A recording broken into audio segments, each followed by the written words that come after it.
सर्वात श्रेष्ठ सर्वात उत्तम आजचा दिवस आहे। कारण किती उत्तम आहे हे संत सांगतात।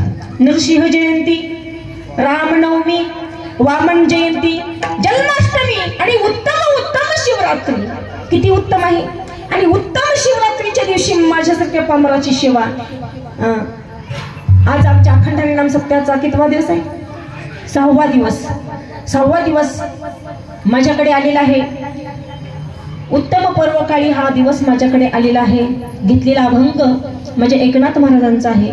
आणि महाराज इथं देवाच्या रूपाचं, स्वभावाचं, उदारतेचं वर्णन करतात। कुण्या देवाचं वर्णन करतात?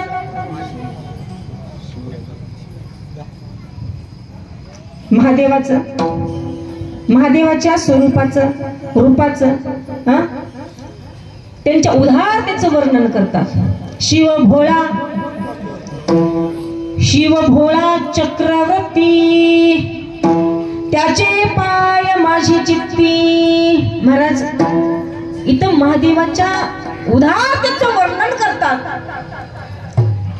शिव भोळा चक्रवर्ती म्हणतात। शिव कसा आहे? भोळा आहे। आणि भोळा कशाला म्हणतात? भोळ कमी घेतो आणि जास्त देतो त्याला भोळ म्हणतात।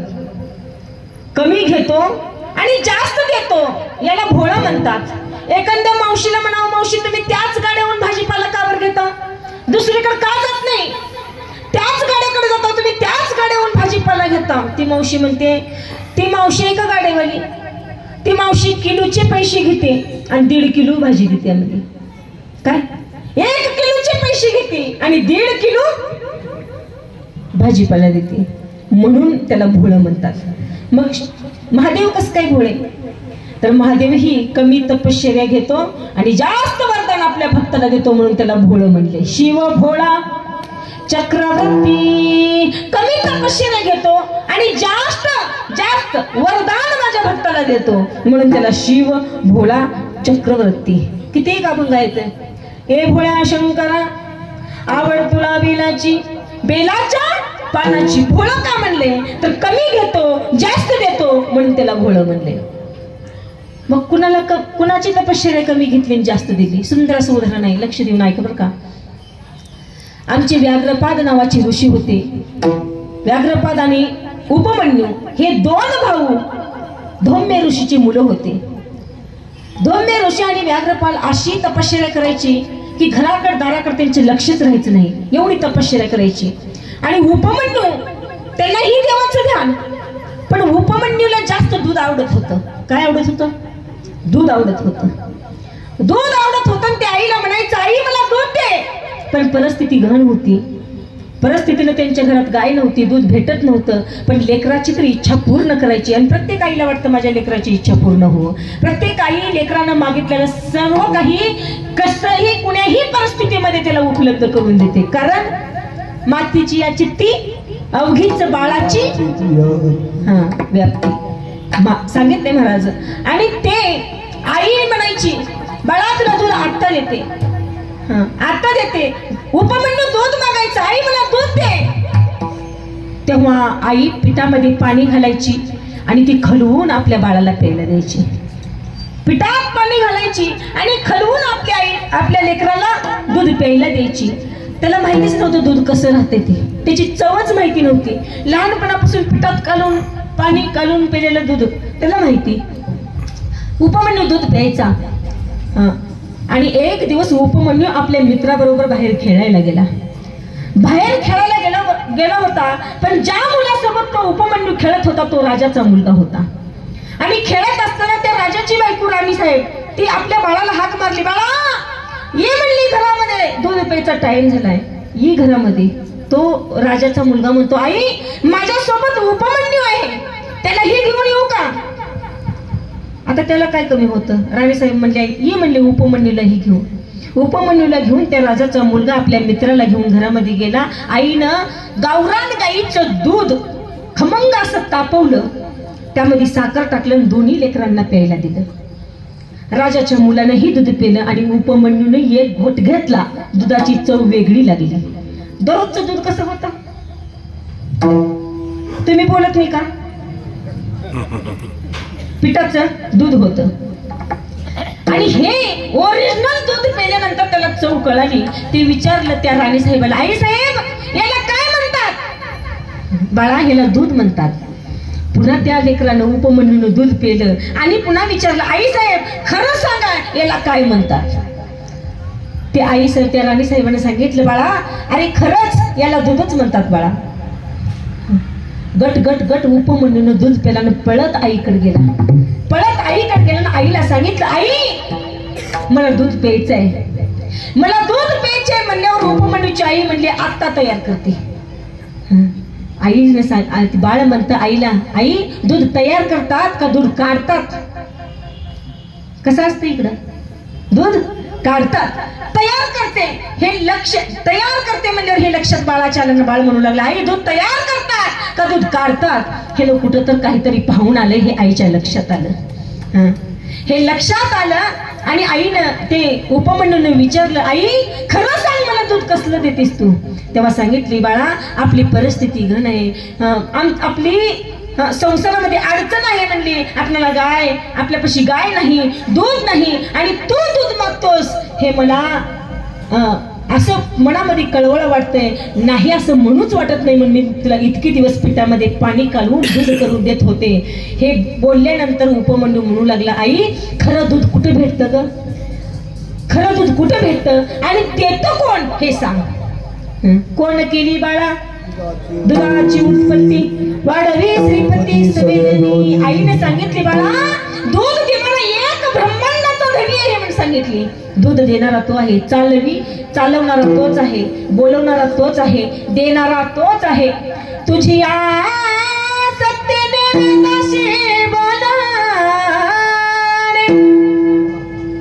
सूर्यासी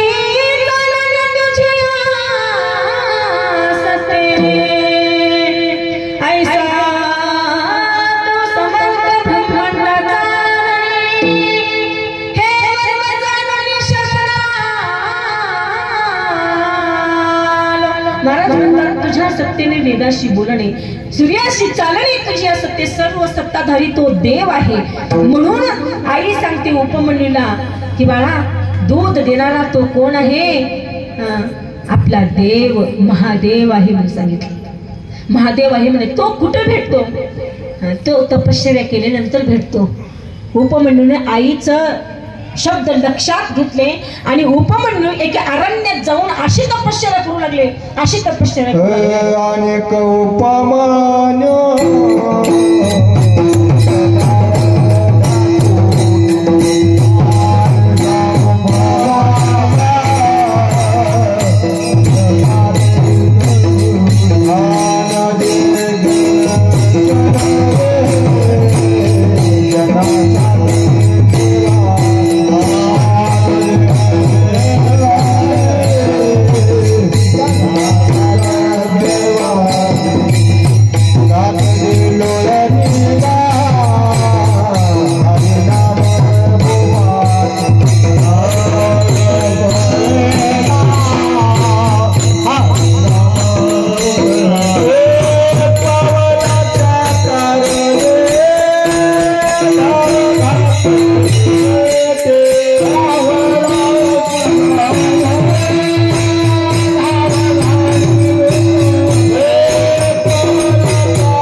उपमन्यू त्यावेळेस फक्त 6 वर्षाचा होता. 6 वर्षाच्या बाळाला आमच्या अजून काहीच कळत नाही महाराज. हा, चल कीर्तनाला म्हणतात ते लेकरू कीर्तनाला सहित येत नाही, कारण आमच्या आईची शिकवण तशी असते. आमची आई रात्रंदिवस मोबाईल घेऊन लेकराला बसवते आणि सांगितलं मोबाईल का देतं लेकराला, काय नाही नादी लागते म्हणून. हा. आता ते मोबाईलच्या नादी लागते, मोठं झाल्यावर तुलाच ते नादाला लावते. जे आई करल ते लेकरू करते महाराज. आणि प्रत्येक स्त्रीला वाटते, आणि प्रत्येक संतांचे बघा वाङ्मय कसं आहे. लहान असतानाच आईची शिकवण होती म्हणून ते संत झाले. आणि प्रत्येक आता ह्या स्त्रीला वाटतंय माझ्याही पोटी श्रीराम जन्माला यावा, माझ्याही पोटी उपमन्यू जन्माला यावा, माझ्याही पोटी ध्रुव जन्माला यावा, माझ्याही पोटी छत्रपती शिवाजी महाराज जन्माला यावा. प्रत्येक स्त्रीला वाटतं का नाही हो? मुंडी असं तर करा, नाही तर असं तर करा, नाही तर म्हणा, नाही तर होय तर म्हणा. हा, वाटतं ना, प्रत्येकाला वाटतं राम जन्माला यावा, प्रत्येकाला वाटतं शिवाजी महाराज माझ्या जन्माला यावा पोटाला, वाटतं का नाही? हा, वाटतं. पण राम जन्माला येण्यासाठी अगोदर आपल्याला कौशल्य व्हावं लागते. राजे छत्रपती शिवाजी महाराज जन्माला यावंस वाटतंय तर अगोदर आम्हाला राष्ट्रमाता जिजाऊ व्हावं लागतंय, तेव्हा आपल्या पोटाला जन्माला येते. आणि होणं शक्यच नाही आता. आता येणं शक्यच नाही. का? आमचीच आई म्हणते तिकडे कर्नाटकात गेल्यावर म्हणले आईला, चला हो आई कीर्तनाला. 7 ते 9चं कीर्तन होतं, 7 ते 9चं कीर्तन होतं. चला आई साहेब कीर्तनाला. आयलाच ते होत आई, पण लईच लवकर कीर्तन आहे म्हणले. 7ला तर कीर्तन आहे, 6:30ला मालिका लागते. लईच आवडीची आहे माझ्या मालिका. 6:30ला मालिका कोणती लागते माझ्या नवऱ्याची? आ काय माझ्या नवऱ्याची बायको मालिका लागते का? कर्नाटकात लागत होती म्हणून ती बाई म्हणत होती, हा माझ्या नवऱ्याची बायको ही मालिका माझ्या लय आवडीची आहे म्हणून मी येऊ शकत नाही. आणि इकडे बी आहे ती मालिका, आहे का नाही? बोला की, लाजा वाटतात का हाय म्हणायला? 6:30ला आमची आई जरी टीव्हीच्या समोर बसली तर अपेक्षा करते की माझ्या पोटाला राम यावा, माझ्या पोटाला शिवाजी महाराज यावा, माझ्या पोटाला उपमन्यू यावा, तुकाराम यावा, एकनाथ यावा, असं आपल्याला वाटतंय. येणं शक्य नाही, अगोदर आपल्याला सावध झालं पाहिजे. आणि तेच उपमन्यूच्या आईनं तिला अनुग्रह दिला की बाळा देव तपश्चर्याला भेटतो. 6 वर्षाचं बालक अरण्यामध्ये जात आहे, देवाची तपश्चर्या करते. नमः शिवाय शिवाय नमः शिवाय.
शिवाय ओम नमः शिवाय हर हर भोले नमः शिवाय. 6 वर्षाचं लेकरू म्हणू लागलो ओम नमः शिवाय ओम नमः शिवाय ओम नमः शिवाय. अशी तपश्चर्या करू लागला, असं जप करू लागला. भक्तांनी हाक मारावी, देवाला तिथे प्रगट व्हावंच लागते. असं कधीच झालं नाही की रात्रंदिवस आम्ही भजन करतोय, निष्ठेनं भजन करतोय, प्रेमानं भजन करतोय, देह जावो अथवा राहो असं भजन केलेला जो संत आहे आणि त्याला देवानं भेट दिलंच नाही असं आम्ही आतापर्यंत ऐकलोच नाही. तो का म्हणे ऐसा कोण उपेक्षिला नाही ऐकिला ऐसा कोणी, असं आम्ही बघितलंच नाही. आतापर्यंत असं झालंच नाही की आम्ही निष्ठेनं भजन केलं आणि देवानं तिथं प्रगट झाले नाही असं आतापर्यंत ऐकलोच नाही. 6 वर्षाचं बाळ निष्ठेनं देवाचं भजन करतंय, तपश्चर्या करतंय. देवानी प्रगट झाले पण देव ही परीक्षा बघतो. देव लगेच प्रगट होत नाहीत, लगेच फळ देत नाहीत. आम्हाला काल लग्न झालं की आज लेकरू भाव वाटते. आपलं स्पष्ट बोलणं असते. पटलं तर कीर्तन घ्यायचं, नाही तर मला 36 गावं. तुम्हालाही वेगळे महाराज, मलाही वेगळी गावं, काहीच हरकत नाही. देव आम्हाला तपश्चर्या केलं की लगेच भेटावं असं आम्हाला वाटतंय. पण देव काय बाजारचा भाजीपाला नाही. देव बाजारचा भाजीपाला नाही. उपमन्यू नाही, 6 वर्षाचं लेकरू, अन्न नाही पाणी नाही, ज्या वनामध्ये तपश्चर्या करत होतं तिथं थोडं कुठं भेटलं तर पाणी प्यायचं आणि त्या झाडाची पानं खायचं, कुठं तरी फळ खायचं आणि पुन्हा तपश्चर्याला बसायचं. एवढी तपश्चर्या, घडघोर अशी तपश्चर्या देवाने पाहिली आणि देव महादेव लगेच प्रगट झाले नाही. झाले प्रगट पण इंद्राचं रूप घेतले. कुणाचं? इंद्रदेवाचं रूप घेतले आणि इंद्रदेवाचं रूप घेऊन उपमन्यूच्या समोर प्रगट झाले आणि उपमन्यूला हाक मारू लागले. उपमन्यू बाळा डोळे उघड. डोळे उघड म्हणल्यानंतर उपमन्यूने डोळे उघडून पाहिलं आणि विचारलं तुम्ही कोण आहात? तुम्ही कोण आहात असा प्रश्न विचारल्यावर इंद्रदेव सांगतात मी देवादिदेव इंद्रदेव आहे. दर्शन घेतले 6 वर्षाच्या लेकरानं, लोटांगण घातले, दर्शन घेतले आणि सांगितलं देवा तुम्ही इंद्रदेव आहात, तुम्ही मला दर्शन दिले. आज माझ्या तपश्चर्येचा तुम्ही इंद्रदेव प्रगट झाले.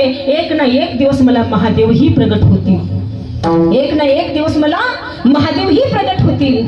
तेव्हा इंद्रदेव म्हणू लागले अरे आपलेच इंद्रदेव ते महादेवच होते पण रूप वेगळं घेऊन आले होते आणि स्वतःचीच निंदा करू लागले. अरे म्हणजे काय देणार तुला महादेव? मी इंद्रदेव आहे म्हणले. ऐरावती सारखे वाहन माझ्या पशी आहेत म्हणले. काम धेनुसारखी गाय माझ्या पशी आहे. धन दौलत संपत्ती सर्व काही माझ्या पशी आहे आणि तू मला माग म्हणले. त्या महादेवाला का मागतोस? त्याच्यापाशी काहीच नाही, राहायला घर नाही. राहायला घर नाही म्हणले. अंगावर लेवायला साधे नीट कपडे नाहीत त्याला. तो कसा आहे? त्याचे मित्र तर कसे आहेत माहितीये का? भूत बेताल नाचते, भूत बेताल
त्याचे मित्र कसले आहेत म्हणले? भूत आहेत म्हणले. कुणाला तोंड आहे तर कुणाला तोंड नाही. कोण 3 तोंडाचं आहे तर कोण 2 तोंडाचं आहे. कोणी 1 तोंडाचं आहे तर हात वाकडे आहेत. काही तर बिना तोंडाचीच पळतेत म्हणले. असले त्याचे मित्र आहेत. त्याचं घर तर स्मशानभूमी आहे म्हणले. अंगाला भस्म आहे म्हणले, राख आहे सगळ्या अंगाला म्हणले, नीट कपडे नाहीत म्हणले. काय स्मशानात राहणारा महादेव तुला ते माग, माझ्याकडे सर्व संपत्ती आहे. आम्ही मोठे 50-50 वर्षाचे झालो तर आम्ही श्रीमंताच्याच पाठीमागं अजून फिरलेला, राजकारणी माणसाच्या पाठीमागं. कुठं काय भेटेल का, कुठं काय भेटेल का. 6 वर्षाचं लेकरू एवढी संपत्तीची आस दाखवतात तरी पण म्हणते 6 वर्षाचं लेकरू, 6 वर्षाचं लेकरूच इंद्रदेवाला म्हणते देवा तुम्ही देव आहात म्हणून मी तुमचं दर्शन घेतलो. आतापर्यंत ऐकलो म्हणले, माझ्या महादेवाला तुम्ही काय काय बनताय हे आतापर्यंत ऐकलो पण आता ऐकत नाही म्हणले. हातावर पाणी घेतलं आणि सांगितलं आता गप्प बसा नाही तर हे हातावरलं पाणी तुमच्या अंगावर टाकून तुम्हाला भस्म करून टाकेल. कोण म्हणतंय? उपमन्यू, 6 वर्षाचं लेकरू. हे इंद्रदेवानी सगळं ऐकल्यानंतर इंद्रदेव म्हणू लागले तुला काय दिलं नाही महादेव एवढं म्हणले, एवढं तुझं प्रेम त्यांच्यावर चढले. काही नाही म्हणले, महादेव जरी प्रगट होऊन मला लैतीवरला किडा जरी केले तर मी ती किडा व्हायला तयार आहे. पण तुमची धन दौलत काहीच नको म्हणले, तुमची कामधेनू नको, तुमचं ऐरावती सारखे वाहन नको, धन नको, दौलत नको, संपत्ती नको, काही नको मला म्हणले. हे सगळं त्यांचं प्रेम, त्यांची आवड, त्यांची भक्ती त्या उपमन्यूची इंद्रदेवानी पाहिले आणि महादेव प्रगट झाले. महाराज महादेव प्रगट झाले आणि तुला काय पाहिजे बाळा माग, काय पाहिजे म्हणल्यावरती छोटंसं लेकरू काय मागतंय, वाटीभर दूध द्या. काय मागतंय? वाटीभर दूध मला द्या. वाटीभर दूध मागितल्यानंतर देव म्हणते बाळा तुझी बुद्धी अजून कवळी आहे म्हणली, लहान आहे तू, अजून लहान आहेस. मागून मागून मागितलास काय तर वाटीभर दूध मला द्यायला सहित लाज वाटेल म्हणले. वाटीभर दूध, वाटीभर दूध दिले नाही महाराज.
उपमन्यूला वाटीभर दूध दिले नाही तर शिराचा सागरच देऊन टाकले, समुद्राच्या समुद्र दुधाचं देऊन टाकले.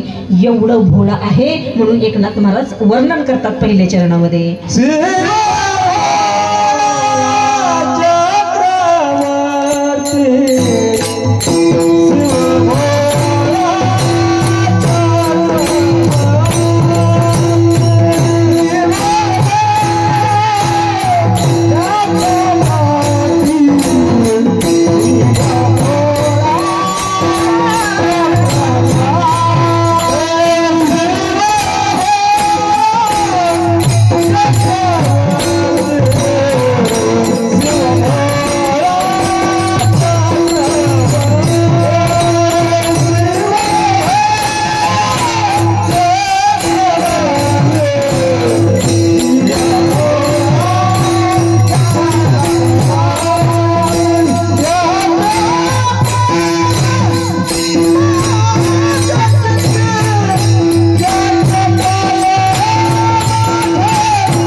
किती भोळा. वाटीभर दूध मागणाऱ्या उपमंडळीला समुद्राच्या समुद्र दूध द्यावं. बापाची मांडी मागणाऱ्या ध्रुवाला आढळ पद द्यावं. आढळ पद द्यावं. बापाची मांडी मागायला गेलेल्या ध्रुवाला आढळ पद द्यावं. वाटीभर दूध मागायला गेलेल्या उपमंडळीला समुद्राच्या समुद्र दूध द्यावं. एवढा भोळा आहे शिव. भोळा भोळा आहे. पण पुढे सांगितलं इथं भोळा म्हणले पुढे चक्रवर्ती. चक्रवर्ती कशाला म्हणतात? चक्रवर्ती कशाला म्हणतात की तुला कशाला आणले इथं मला? चक्रवर्ती म्हणजे राजा. चक्रवर्ती म्हणजे राजा. मग राजा कुठे भोळा असतो का? आणि भोळा कुठे राजा असतो का? असं नाही. भोळा राजा राहू शकत नाही. पण इथं चक्रवर्ती म्हणजे राजा म्हणून सांगितले. आणि राजा कशाला म्हणतात? सर्व समाजाचं प्रजेचं दुःख आपल्या मोकांडी घेतो त्याला राजा म्हणतात. समाजाचं प्रजेचं दुःख आपल्यावर ओढून घेणं याला राजा म्हणतात. मग तसाच माझा भोळा राजा असा आहे महाराज. हलहल नावाचं विष निघाल्यानंतर सगळ्या राक्षसांना कोण पडलं होतं. आता हे कोण पिणार? ह्याला नष्ट कोण करणार? पृथ्वीवर पडलं तर पृथ्वी नष्ट होईल. आता काय करावं? राक्षसही घाबरले आणि देवदेवताही घाबरले. आता काय करावं? ही हलहल नावाचं विष कुठं न्यायचं? काय करायचं? सगळ्यांनी मिटिंग भरवली. सगळे देवदेवता म्हणू लागले. एक आहे म्हणजे भोळ. ते भोळ आहे म्हणजे त्याच्याकडे चला म्हणले. आणि ती कैलासावर बसले. चला त्याच्याकडे म्हणजे त्याला प्यायला लावू आपण. गेले सगळे देवदेवता. देवदेवता गेले. तिथं चालू होतं भजन. कुणाचं? महादेवाचं भजन. आणि महादेव कोणाचं भजन करत होते?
रामाचं भजन करत होते. रामाचं. सगळ्या जनतेनं